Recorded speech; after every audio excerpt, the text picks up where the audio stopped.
तो कैसे हो मेरे प्यारे प्यारे जीव जंतुओं। आज हम लोग शुरू करने वाले हैं एंटरप्रेन्योरशिप डेवलपमेंट का लेक्चर नंबर 3। ऑलरेडी हमने लेक्चर नंबर 2 तक रिकॉर्ड कर दिया है, फटाफट से देखो अगर देखा नहीं हो तो। ठीक है, सबसे पहला बात तो ये कि अगर बीकॉम सेमेस्टर 1 के फ्री क्लासेस को अभी भी तुमने ज्वाइन नहीं किया है तो क्या कर रहे हो बैठे बैठे, फटाफट से डिस्क्रिप्शन में जाओ, 6 स्टेप्स को फॉलो करो, कमेंट सेक्शन में जाओ, 6 स्टेप्स को फॉलो करो और आ जाओ हमारे बीकॉम सेमेस्टर 1 के फ्री बैच में। ठीक है, तो आज सबसे पहला टॉपिक हम लोग शुरुआत करेंगे इनोवेशन से। भैया इनोवेशन क्या होता है, सबसे पहले इसको पढ़ते हैं।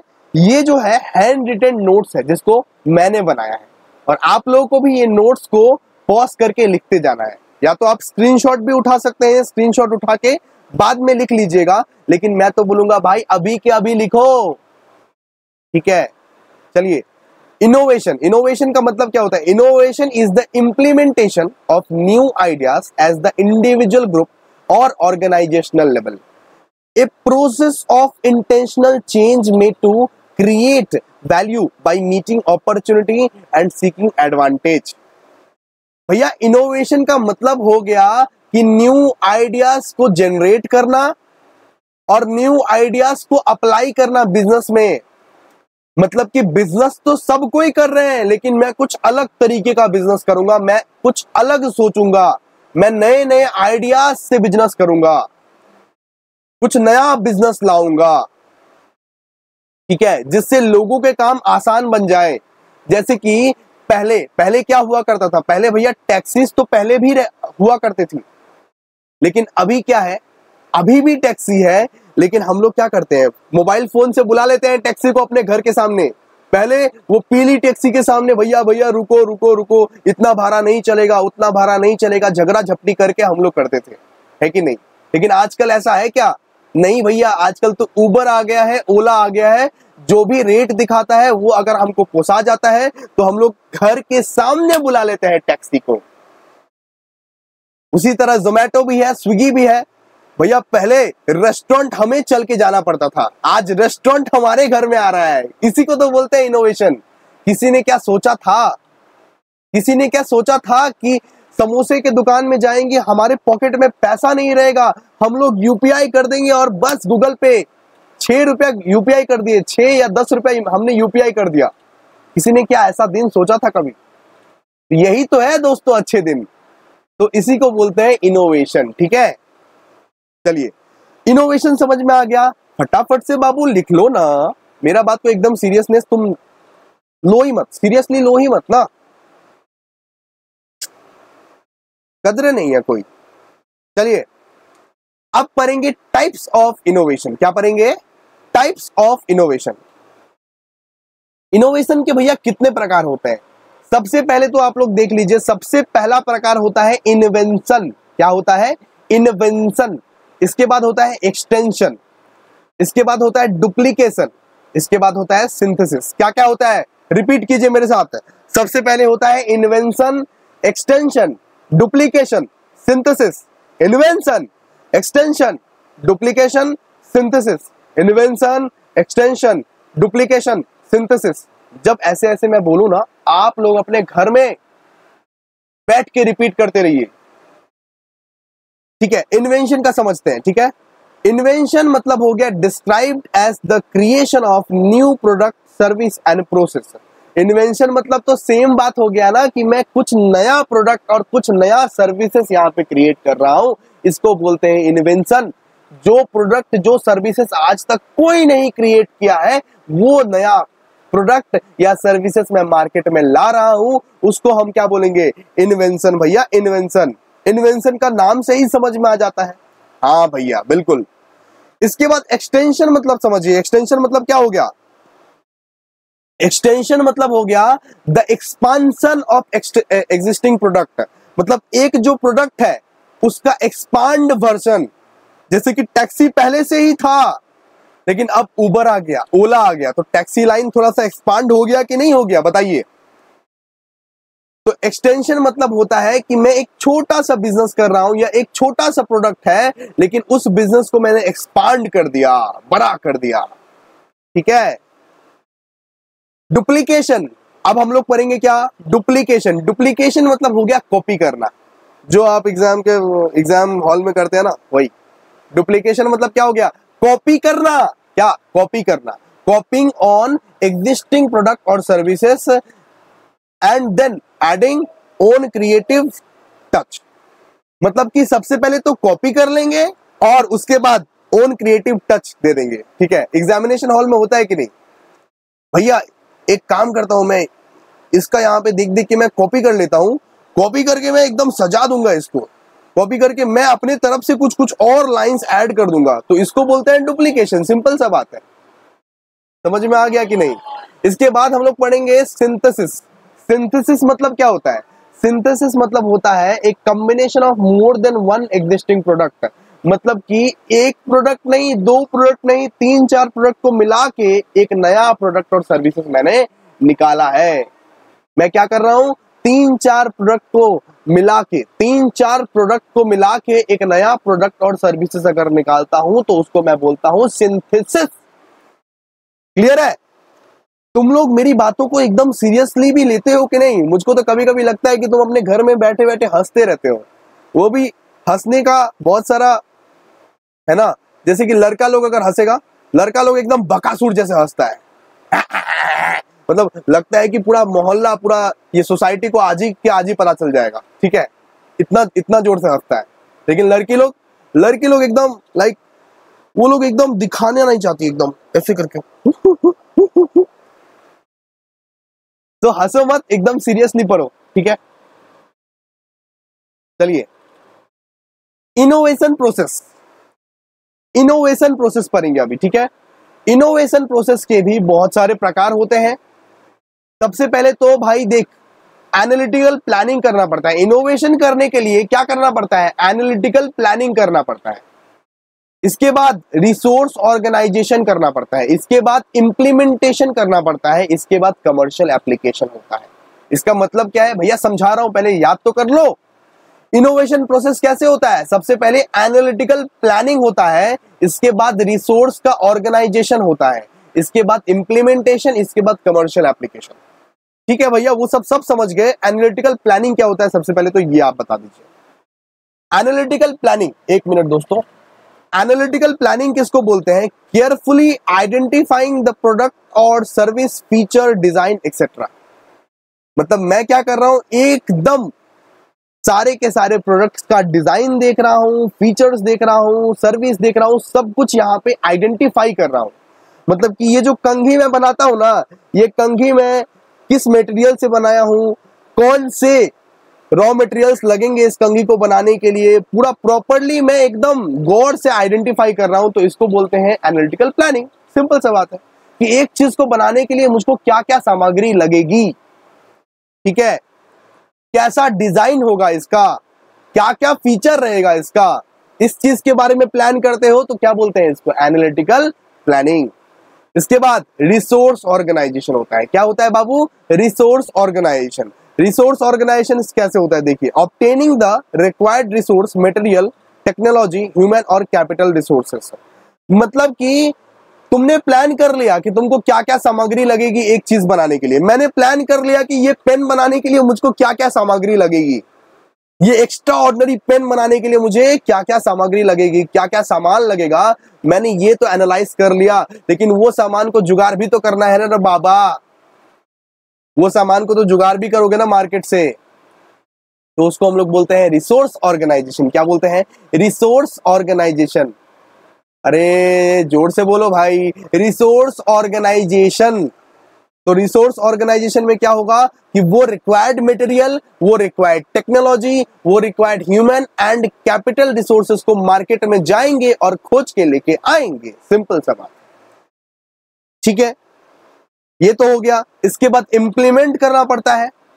इंप्लीमेंटेशन मतलब समझते हैं आप लोग बाबू, वो सारे रिसोर्सेस को तुमने लेके रख दिया फॉर्म में, बस हो गया काम खत्म, नहीं ना।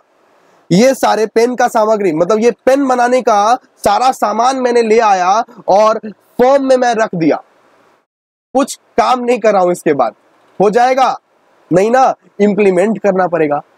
अब वो सारे रिसोर्सेस जब तुम ले आए तो पेन बनाओ, क्या दिक्कत है, फिर applying the resources in order to accomplish the plans, इसको हम लोग क्या बोलते हैं, इसको बोलते हैं बाबू इम्प्लीमेंटेशन। क्या बोलते हैं, इम्प्लीमेंटेशन।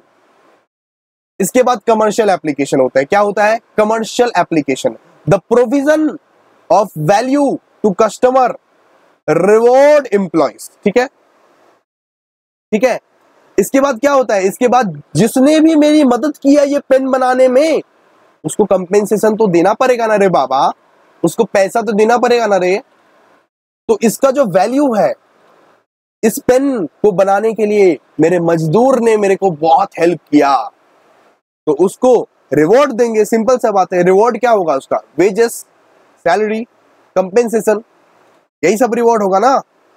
समझ गए आप लोग, क्लियरली समझ गए सर। ये पॉज करके लिखिए फटाफट से। चलिए नेक्स्ट, आशा करता हूं कि आप लोग पॉज करके लिख लिए होंगे। ठीक है, चलिए अब हम लोग पढ़ेंगे रिस्क इन्वॉल्व्ड विथ एंटरप्रेन्योरशिप। भैया एंटरप्रेन्योरशिप तो आप बहुत बोल रहे हैं, ये भी बता दो कि क्या क्या रिस्क होता है। सबसे पहले होता है फिनेंशियल रिस्क। फिनेंशियल रिस्क मतलब भैया पैसा कौड़ी का रिस्क। इसके बाद रहता है पर्सनल रिस्क, मतलब कि पर्सनल फैमिली को टाइम नहीं दे पाएंगे। इसके बाद करियर रिस्क, कि मेरा करियर का क्या होगा, अगर मान लो ये बिजनेस डूब गया तो मैं दूसरा काम पे तो नहीं जा सकता ना। इसके बाद हो गया साइकोलॉजिकल रिस्क। 4 टाइप के रिस्क होते हैं। पहला रिस्क होता है फाइनेंशियल रिस्क। क्या होता है बाबू, फाइनेंशियल रिस्क। अरे हंसने वाला लड़का लड़की जल्दी जल्दी देखो यार। फाइनेंशियल रिस्क क्या होता है, फाइनेंशियल रिस्क। फाइनेंशियल रिस्क मतलब क्या होता है, पैसा कौड़ी का रिस्क। इसके बाद होता है पर्सनल रिस्क, इसके बाद होता है करियर रिस्क, इसके बाद होता है साइकोलॉजिकल रिस्क। एक एक को पढ़ते हैं अच्छे से। तो देखिए फाइनेंशियल रिस्क किसको बोलते हैं, the entrepreneurship has to invest money in the enterprise on the expectation of getting return in significant profit. अच्छा, एक एंटरप्रेन्योर ये उम्मीद में अपना पैसा को इन्वेस्ट करता है कि मुझे कुछ प्रॉफिट मिलेगा, मुझे कुछ रिटर्न मिलेगा, लेकिन क्या ये बात क्या श्योर है कि उसको प्रॉफिट ही मिलेगा? नहीं भैया, बिजनेस कर रहे हैं तो लॉस तो हो ही सकता है, लॉस भी हो सकता है, प्रॉफिट भी हो सकता है। हर्षद मेहता बोलता था, हर्षद मेहता कौन है पता है ना, स्कैम 1992 में एक सीरीज था, उसमें हर्षद मेहता बोला करता था कि भैया रिस्क है तो इश्क है, लेकिन रिस्क उठाता था तब ना प्रॉफिट लेता था। तो जैसा तुमको प्रॉफिट मिलेगा वैसा कभी लॉस भी हो सकता है, सिंपल सा बात है। तो इसको बोलते हैं फाइनेंशियल रिस्क। क्या बोलते हैं, फाइनेंशियल रिस्क। पर्सनल रिस्क मतलब क्या हो गया, अगर आप नया वेंचर स्टार्ट कर रहे हो, नया बिजनेस स्टार्ट कर रहे हो, तो अपने फैमिली को ना ज्यादा टाइम नहीं दे पाओगे, अपने फैमिली को ज्यादा टाइम नहीं दे पाओगे, मम्मी पापा वाइफ किसी को भी टाइम नहीं दे पाओगे, तो उसको नॉर्मली क्या बोलते हैं, पर्सनल रिस्क। ये मेरा पर्सनल फैमिली को सैक्रिफाइस करना पड़ रहा है कि मैं 24 घंटे यहाँ पे काम कर रहा हूं और वो लोगों को मेरे बिना रहना पड़ रहा है। ठीक है, इसके बाद होता है करियर रिस्क। करियर रिस्क मतलब क्या होता है कि आप जब एक एंटरप्रेन्योर बनते हो तो आप सैकड़ों जॉब छोड़ के आते हो, आप अपना जॉब छोड़ के आते हो, आप अपना अच्छा खासा लाइफ छोड़ के आते हो रिस्क लेने के लिए। तो ये करियर रिस्क हुआ कि नहीं हुआ? जी भैया बिल्कुल। द रिस्क में be caused by number of reasons such as leaving a successful career to start a new business. ठीक है, इसके बाद हो गया साइकोलॉजिकल रिस्क। कौन सा रिस्क भैया? Psychological risk. कभी कभी हमारा दिमाग जो होता है ना बहुत डरता है। मान लीजिए कि आपको बहुत बड़ा लॉस हो गया, एंटरप्रेन्योरशिप किए आप, बहुत बड़ा लॉस हो गया, तो वापस से ना बाउंस बैक करने में ना आप लोग को उतना मोटिवेशन नहीं आएगा। एक बार फेलियर के बाद ना उतना मोटिवेशन नहीं मिलता है, साइकोलॉजिकल बहुत डिफेक्ट हो जाता है, साइकोलॉजी हमारा बहुत डिफेक्ट हो जाता है उस वक्त। लेकिन आप लोग को भी पता होगा डर के आगे जीत है। ठीक है, जो लोग फेलियर से उभर के आते हैं वही लोग लाइफ में सक्सेसफुल बन पाते हैं। ठीक है, चलिए नेक्स्ट, इसको आप लोगों को लिखना है। ठीक है, मैं एक बार पॉज कर देता हूं। Financial risk, personal risk, career risk, psychological risk, एक एक करके लिखिए, मैं पॉज करते रहता हूं। ठीक है, फटाफट से लिखो यार, ये लो लिखो, फाइनेंशियल, पर्सनल, करियर लिख लो। साइकोलॉजिकल थोड़ा सा बड़ा है, स्क्रॉल डाउन करना पड़ेगा। हो गया होगा इतना तक? इसको पॉज कीजिए, लिखिए, पॉज कीजिए, लिखिए, ठीक है। अब साइकोलॉजिकल दिखा देते हैं, साइकोलॉजिकल दिखा देते हैं, यहां से स्टार्ट कीजिएगा। Psychological risk is the mental agonist that entrepreneur bear while organizing and running a business by a person who have suffered financial, ये सब लिखिएगा, ठीक है। चलिए, हो गया। अब नेक्स्ट टॉपिक पढ़ते हैं। अब नेक्स्ट टॉपिक, आइए, नेक्स्ट एकदम गर्मा गर्म टॉपिक तुम्हारे लिए, qualities of A successful entrepreneur. एक सक्सेसफुल एंटरप्रेन्योर के लिए क्या क्या क्वालिटीज होनी चाहिए, कौन कौन से क्वालिटीज तुम्हारे अंदर होनी चाहिए कि तुम एक सक्सेसफुल एंटरप्रेन्योर बन पाओ। सबसे पहले, willing to make sacrifices and assume risk.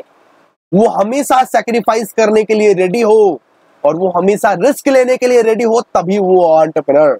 जो एंटरप्रेन्योर, जो बिजनेसमैन रिस्क नहीं लेता है, उसको एंटरप्रेन्योर बोलने का कोई अधिकार है ही नहीं, ठीक है। तो हमेशा तुमको सैक्रिफाइस करना पड़ेगा, शुरुआती दौर में तुमको सैक्रिफाइसेस करना पड़ेगा बड़ी चीज के लिए, और हमेशा तुमको रिस्क लेना पड़ेगा, ठीक है। इसके बाद हार्डवर्क, भाई हार्डवर्क तो करना पड़ेगा। इस तरह से आलस दिखाओगे कि घर में आराम से सोए रहोगे तुम पूरा दिन, पूरा दिन, इस तरह से तो नहीं होगा।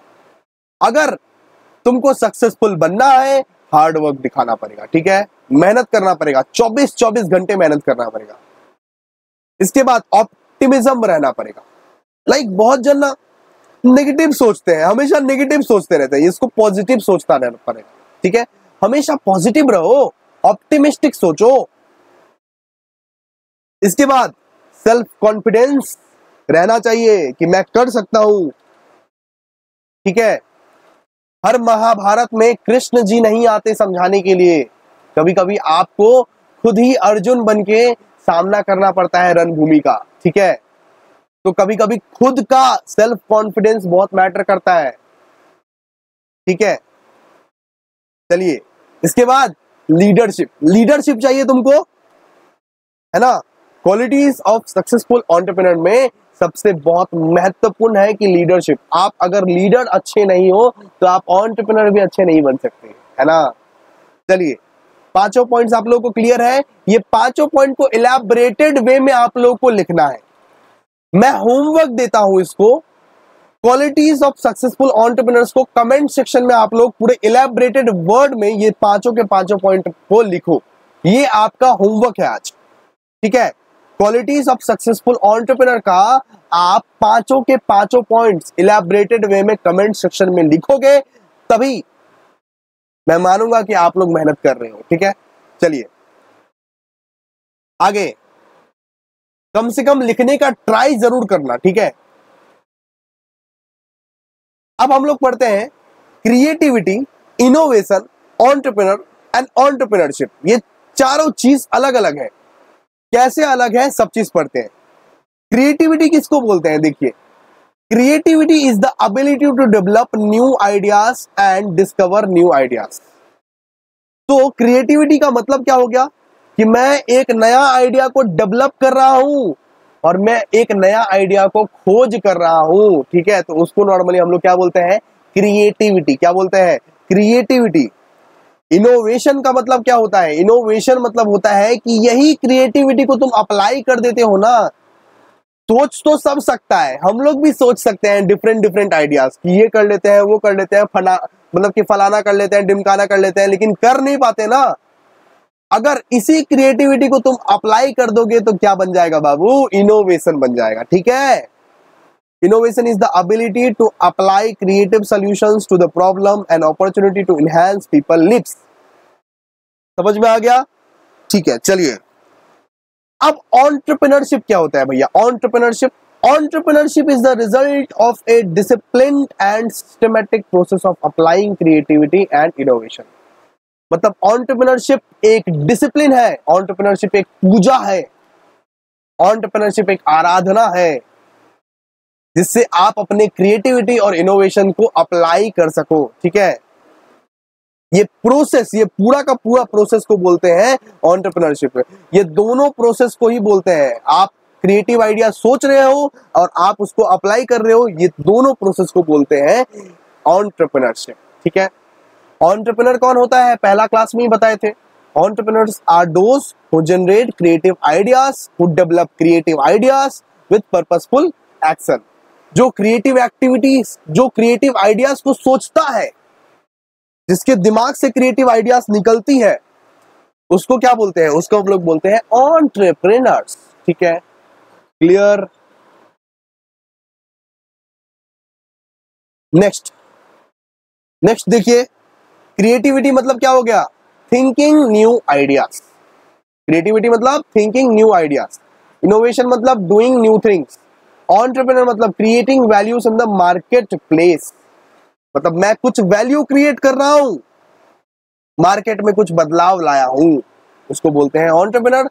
और एंटरप्रेन्योरशिप किसको बोलते हैं भैया, एंटरप्रेन्योरशिप बोलते हैं creativity of innovation, creativity plus innovation.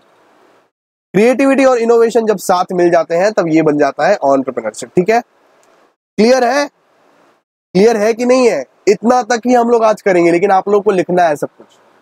लिखिए फटाफट इसको, क्रिएटिविटी, इनोवेशन, एंटरप्रेन्योरशिप, सब चीज को आप लोग को लिखना है, फटाफट से लिखिए। देखिए आइए लिखते जाइए। हैंडराइटिंग थोड़ा सा खराब है हम जानते हैं, बट फिर भी लिखने की कोशिश कीजिए। चलिए, लिख लिए होंगे, इसको पॉज कर दिए होंगे, अब इसको लिखिए। क्लियर है बाबू, समझ गए? तो ईडी का हम लोग का ऑलरेडी 3rd क्लास हो चुका है और 4th क्लास में हमारा ये वाला चैप्टर खत्म हो जाएगा। फर्स्ट वाला चैप्टर 4th क्लास में हम लोग का खत्म हो जाएगा और ईडी का 2nd वाला चैप्टर हम लोग 5th क्लास से जाएंगे। ठीक है, चलिए दोस्तों, मजे कीजिए, एंजॉय कीजिए, दुर्गा पूजा भी आ रहा है, आराम से एंजॉयमेंट कीजिए और क्या। थैंक यू, मिलते हैं नेक्स्ट वीडियो में।